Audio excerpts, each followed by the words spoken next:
नमस्कार, मैं हूं संजय शर्मा। आप देख रहे हैं 4 PM न्यूज़ नेटवर्क। मैंने अभय दुबे जी से तमाम बातें करी इस शो में, चीन से लेकर अमेरिका तक, राहुल गांधी बिहार पटना में रैली की।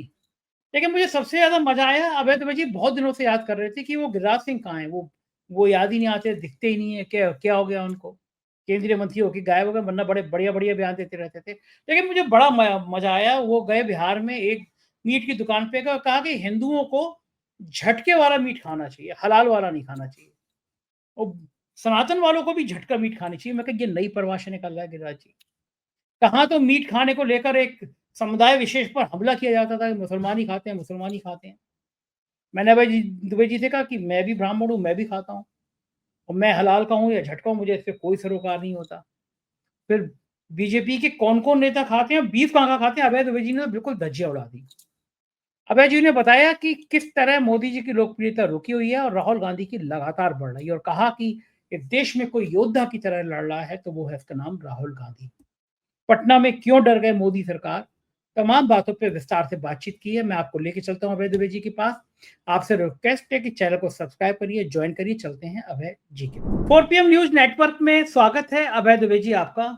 आज मुझे बहुत सारे मुद्दों पे आपसे बात करनी है, उसमें चीन भी शामिल है, अमेरिका भी शामिल है, बिहार में इंडिया गठबंधन की बड़ी रैली शामिल है और तमाम मुद्दे हैं। लेकिन आज मैं सबसे पहले शुरुआत उस खबर की करना चाहूंगा कि जिस खबर ने मेरा मन खुश कर दिया, और आप उस शख्स को कई बार याद करते थे, तो आज वो शख्स प्रकट हो गए। नाम है उनका गिरिराज सिंह। आप कई बार कहते थे आजकल गिरिराज सिंह मुझे नहीं पता कहाँ है कहाँ है। तो वो, उनको लगता होगा कि अभय दुबे जी मेरे इतने दिनों से याद कर रहे हैं कि मैं कुछ कह नहीं रहा हूँ तो आना चाहिए। तो इतने बढ़िया तरीके से प्रकट हुए, उन्होंने कहा कि मटन की दुकान पे गए और कहा कि हिंदुओं को झटके वाला मटन खाना चाहिए, और उन्होंने बाकायदा मटन की तारीफ में बयान दे दिए। अब मैं तो वो वाला ब्राह्मण हूँ कि मैं मटन भी खाता हूँ, मैं चिकन भी खाता हूँ। अब इसमें ब्राह्मण समुदाय कुछ लोग नाराज़ हो जाते हैं, लेकिन अब मुझसे नाराज़ नहीं हो सकते क्योंकि गिरिराज सिंह ने कह दिया कि मटन खाओ। ये बात अलग है कि मैं हलाल भी खा लेता हूँ, मैं झटका भी खा लेता हूँ, मुझे कोई फ़र्क नहीं पड़ता हलाल और झटका का, लेकिन उनका कहना है कि हिंदुओं को झटका ही खाना चाहिए। ये वही गिरिराज सिंह हैं जो कुछ दिन पहले तेजस्वी के मछली खाने पे बड़े लंबे-लंबे बयान दे रहे थे। और मीट को लेकर बीजेपी की और संघ के नेता ऐसे प्रचारित करते हैं, बहुत बड़ा गुनाह हो। भारतीय जनता पार्टी के कई विधायक ऐसे हैं जिन्होंने मेरे साथ आराम से मुर्गा खाया है, और नाम तो लेना ठीक नहीं है इसलिए मैं कह सकता हूँ, लेकिन एक खाने-पीने को लेके एक देश में लंबी बहस हो और उसमें गिरिराज सिंह कहें, दुकान पे खड़े होके कह रहे हैं कि झटका खाओ, मटन खाओ, झटके का खाओ। आपको झटका लग रहा है ऐसी बातें सुन के? देखिए, मैं तो मेरी अपनी समझ है और मेरा दावा भी है कि मैं राष्ट्रीय स्वयंसेवक संघ और भारतीय जनता पार्टी को ठीक से समझता हूँ। हो सकता है मेरा दावा लोगों को बढ़ा-चढ़ा लगे, लेकिन जो भी हो मेरी अपनी आत्म पहचान ये है कि मैं इन लोगों को अच्छी तरीके से समझता हूँ। अब मैं आपको एक सज्जन का नाम याद दिलाता हूँ, उनका नाम है सुनील देवधर। आपने सुना होगा नाम।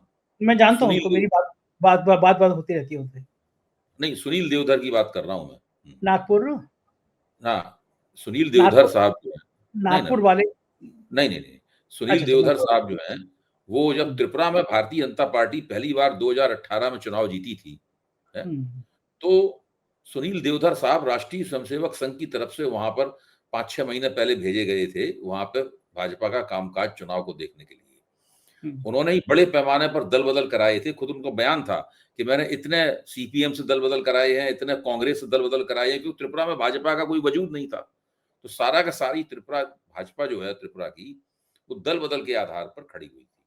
और उन्होंने बाकायदा कहा था कि इतने परसेंट वहाँ से आए हैं, इतने परसेंट वहाँ से आए हैं। खैर, जो भी हो, जब भारतीय जनता पार्टी जीत गई चुनाव,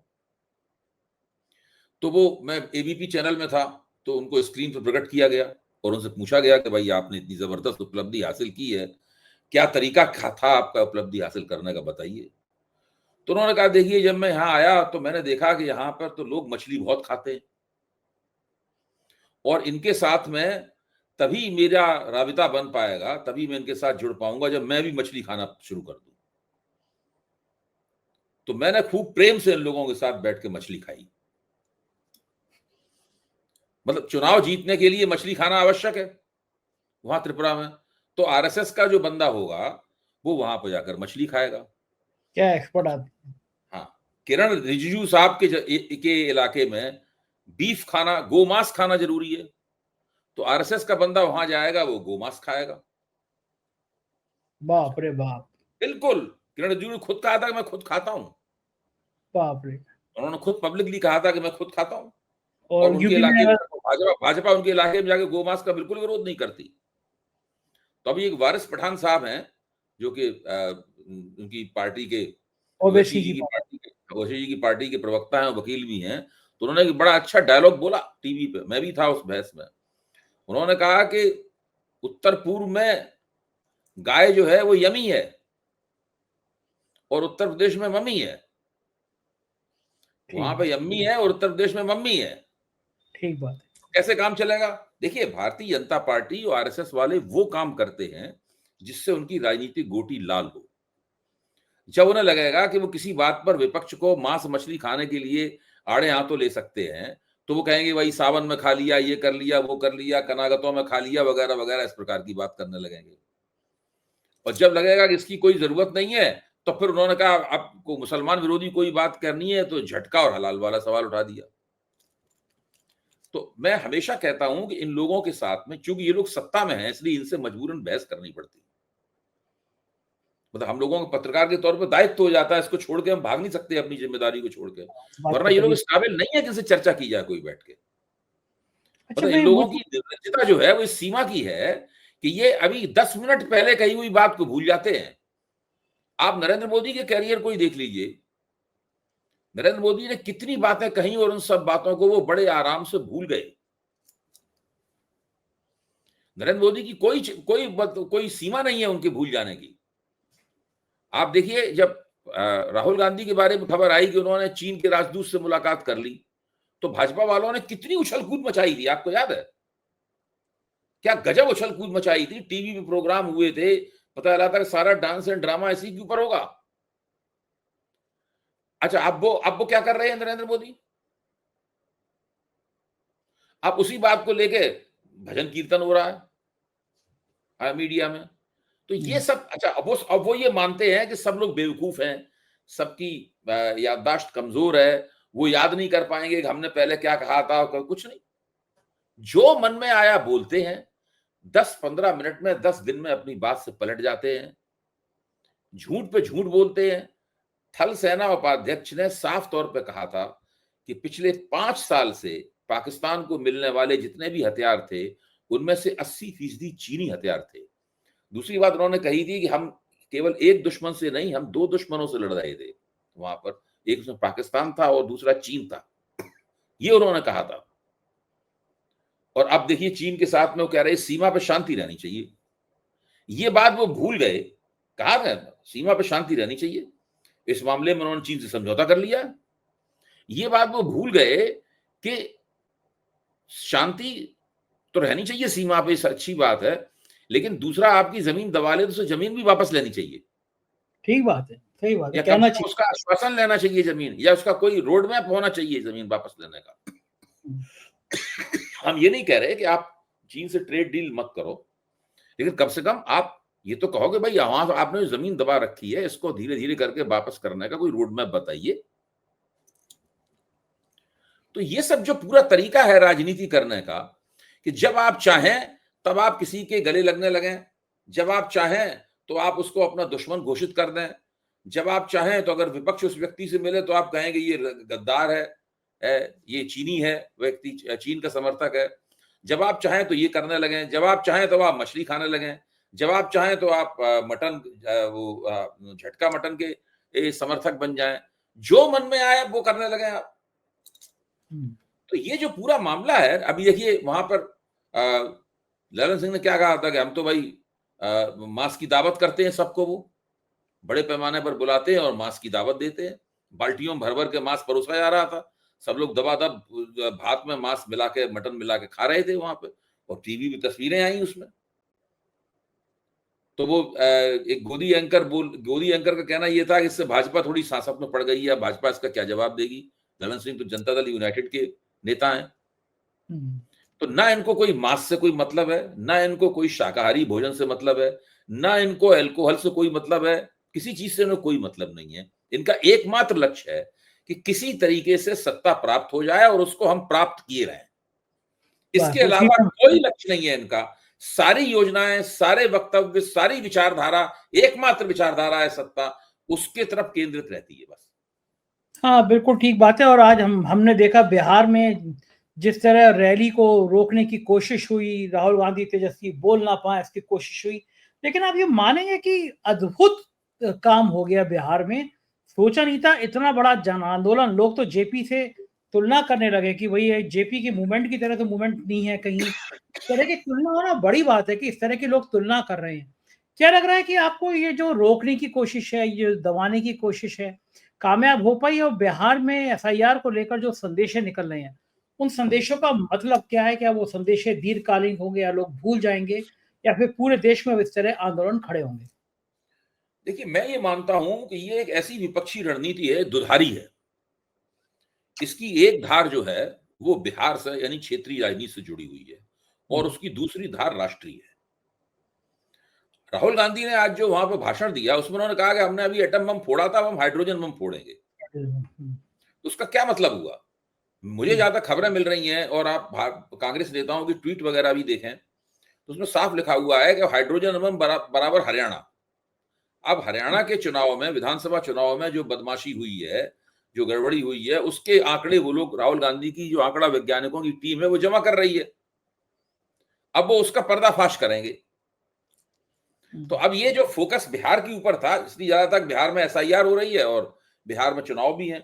अब ये हरियाणा की तरफ शिफ्ट करेगा और यहां पर क्या, बिहार में क्या होगा? बिहार में इसी टेम्पो को बरकरार रखने के लिए अब तेजस्वी यात्रा निकालना शुरू कर देंगे। हुँ, हुँ, जैसे ही यात्रा खत्म होगी वैसे ही तेजस्वी इस यात्रा को शुरू कर देंगे। अभी राहुल गांधी के नेतृत्व में चल रही थी, अब तेजस्वी के नेतृत्व में यात्रा चलेगी और कांग्रेसी उनके नेतृत्व में चलेंगे। तो इस तरीके से यहां भी एक टेम्पो कायम रखा जाएगा और जो उसकी राष्ट्रीय धार है उसकी, उसके हिसाब से वहां पर करेंगे। अ, अ, हरियाणा हरियाणा हरियाणा से बात शुरू होगी। इसके बाद बीच बीच में कहीं से भी जहां जहां बेईमानियां की गई हैं उसके आंकड़े सामने आते रहेंगे, लाए जाते रहेंगे उनके आंकड़े। और लगातार इस बात पर फोकस रहेगा कि चुनाव में बेईमानी से सीटें जीती गई हैं। उत्तर प्रदेश की बहुत सी सीटें जो भाजपा ने जीत ली, वो उनके आंकड़े निकल के आएंगे।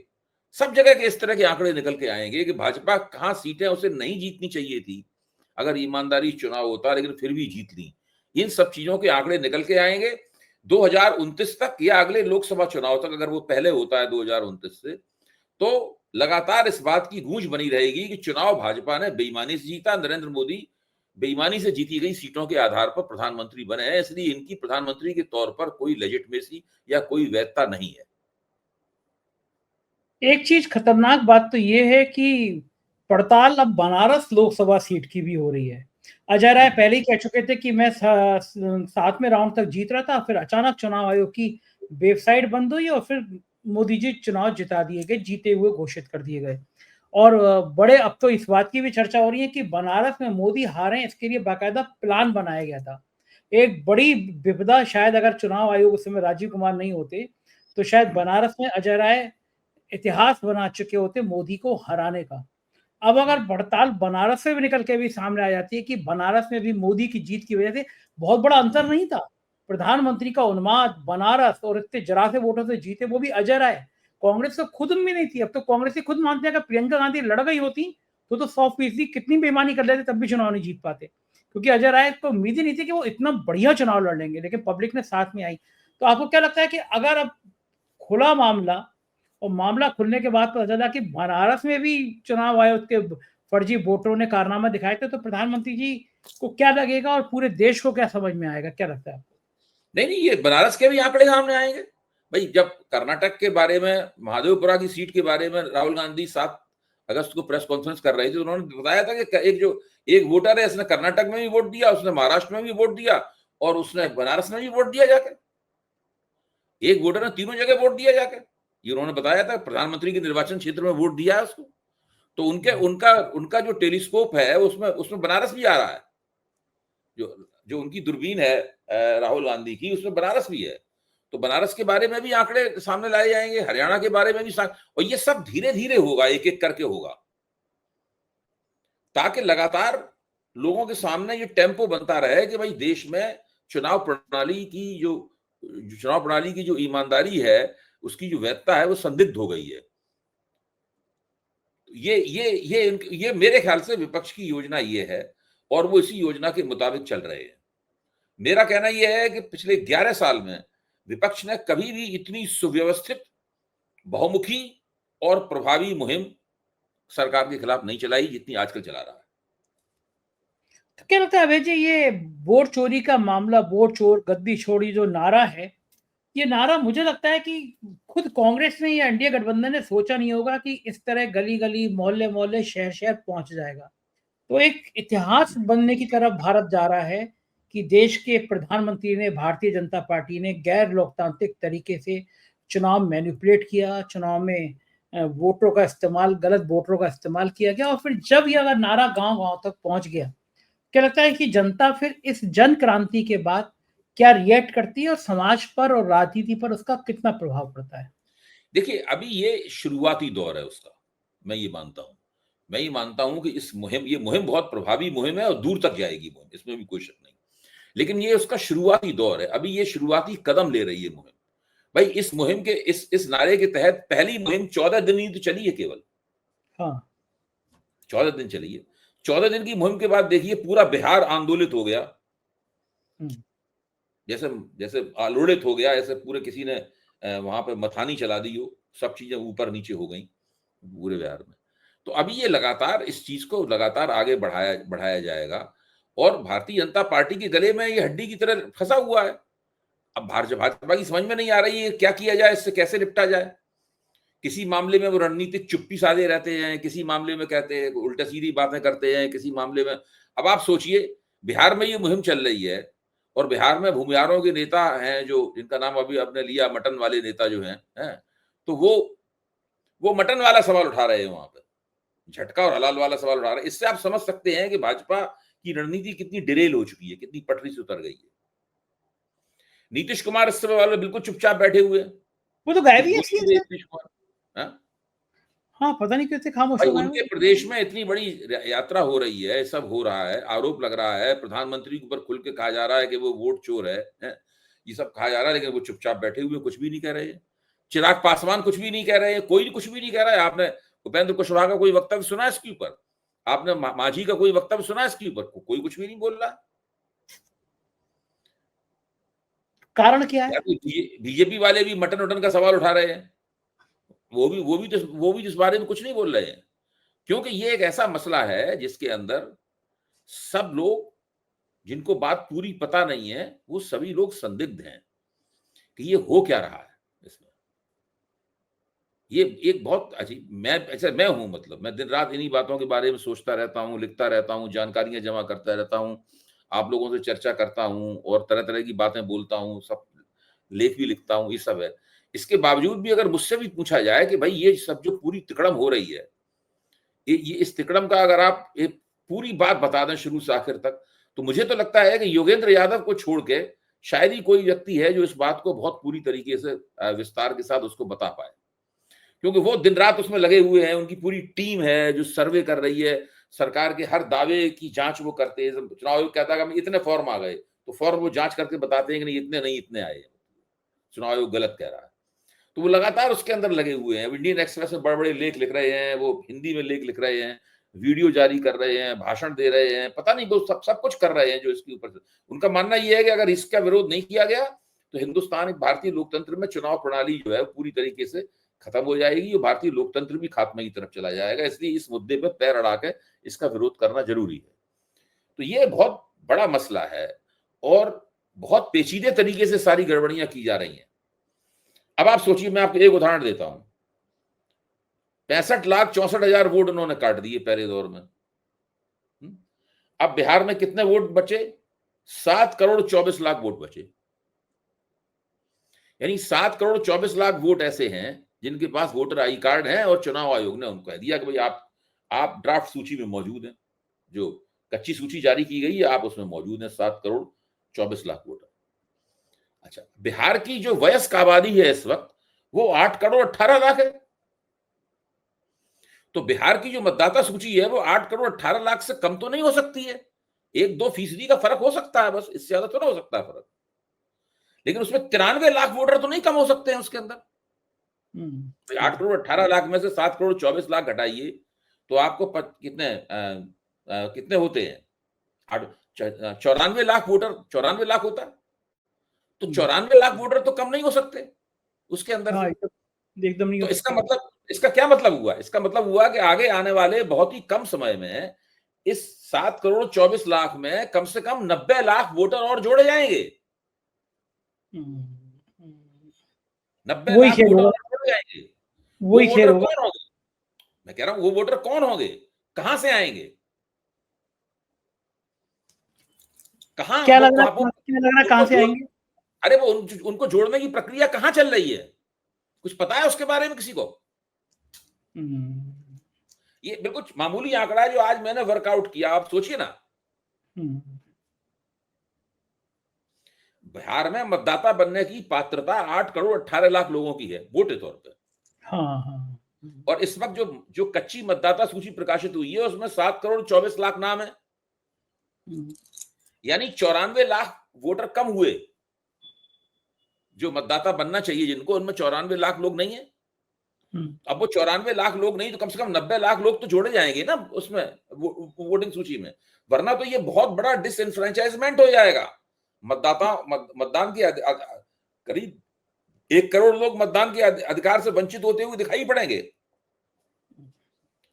तो बड़ा चुनाव बड़ा आयोग जोड़ेगा, बड़े पैमाने पर जोड़ा जाएगा इनको। तो वो प्रक्रिया कहां चल रही है, कैसे चल रही है प्रक्रिया?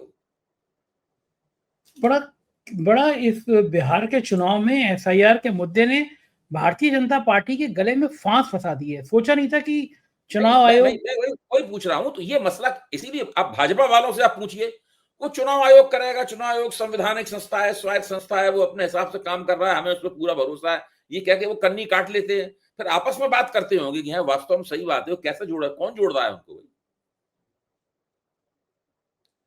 गजब। या कहीं राष्ट्रीय स्वयंसेवक संघ के पन्ना प्रमुख हैं, वो सब आ, बिहार के चुनाव आयोग के कान में फुसफुसा रहे हैं कि इसका वोट जोड़ दो, उसका वोट जोड़ दो। क्या चल रहा है? कुछ कुछ कुछ कुछ कहानी ऐसी चल रही है जो इसमें कुछ लोगों हैंकी को। पैंकी है। देखिए कुछ इसमें कहते नहीं लोग, हैंकी पैंकी बहुत प्रचलित है हम लोगों के इलाके में है। हाँ हाँ ये सब हाँ। है। तो ये एक बहुत बड़ा महत्वपूर्ण प्रश्न है एसआईआर का। और इसी से मिलते जुलते प्रश्न जब एसआईआर दूसरे राज्यों में होगी तो वहां भी पैदा होंगे।